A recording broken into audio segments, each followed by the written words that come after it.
C'est bon? Ok. Alors, bonjour mes amis.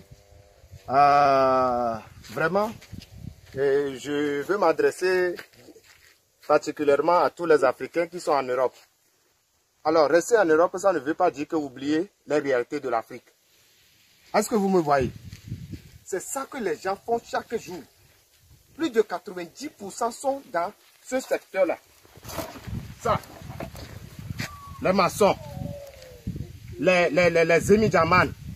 C'est-à-dire, quand on parle de Zemi-Djaman, chez nous, c'est les gens qui roulent taxi moto avant de manger. Nos mamans, nos parents, tout le monde, c'est dans ce secteur. C'est chaque jour que tu dois sortir.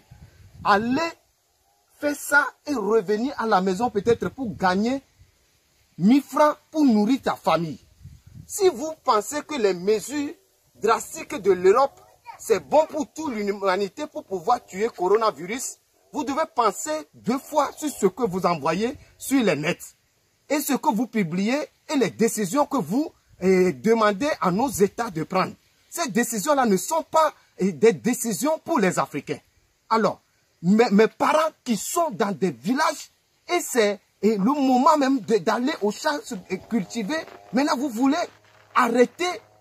Disons que tout le monde doit appliquer les mêmes mesures que les Européens, les Chinois, ils ont pris pour pouvoir vaincre le coronavirus. Donc tout le monde doit être dans le même sens. C'est pas normal. Le secteur tertiaire en Afrique, c'est ça qui prévaut sur tout. On ne connaît même pas combien nous sommes en Afrique. Ok. Et donc, s'il y a des mesures pour pouvoir lutter contre le coronavirus, vous devez réfléchir et faire des vidéos qui ont trait à la réalité de l'Afrique. Alors, fermer un marché en Afrique, c'est tuer toute la population. Ça, tout le monde va mourir plus que ce que le virus va faire. Alors, ça, je ne le dis pas parce que je veux que les gens participent ou bien sont des vecteurs de la maladie. Mais je publie cela pour que les mesures que les Africains doivent prendre doivent être étudiées chez eux et décider des choses concrètes pour les Africains. Alors, il est temps que nous réfléchissons et nous devons laisser tout ce qui est de l'Europe. Chaque fois, on copie, on vient coller sans réfléchir sur ce que nous sommes en train de faire. Alors là, vous pensez qu'on peut fermer les marchés en Afrique? Est-ce que les marchés en Afrique sont comme les marchés européens? Est-ce qu'il y a combien de supermarchés? Vous pensez que les maniocs, on va aller déterrer les maniocs pour venir mettre dans le frigo? C'est ça que vous voulez dire? Et combien de personnes qui sont dans une pièce et qui cuisinent dehors parce qu'ils vivent dans les cours communes? Vous voulez les fermer où? Alors, nous sommes où? Et chaque fois, on crie et on insulte nos gouvernements parce qu'ils ne prennent pas des mesures drastiques comme l'Europe. L'Afrique va mourir, tout le monde est dans ce sens et puis on insulte de gauche à droite sans réfléchir et sans dire quelque chose de concret.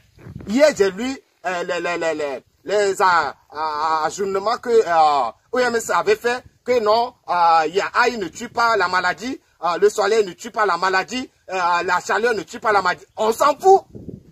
Et après, on fait quoi? Qu'est-ce que OMS, pour le moment, il dit comme message d'espoir pour la population à l'avenir? Alors, ce n'est pas chaque jour on nous tue psychologiquement et puis on va rester dans le sens là. Alors, nous devons comprendre qu'en Afrique, il faut étudier d'autres mesures.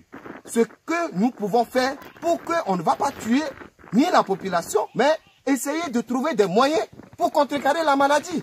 Mais on ne doit pas rester dans le même sens que tout le monde parce que l'Europe a fermé les frontières. Donc nous aussi en Afrique, on va fermer les frontières alors que nos maisons n'ont même pas de porte. Maintenant, on ferme la frontière pourquoi? Pour aller où? Dans des forêts? Même dans la forêt, il y a combien de personnes qui vont rester à 1 mètre de distance en restant dans la forêt?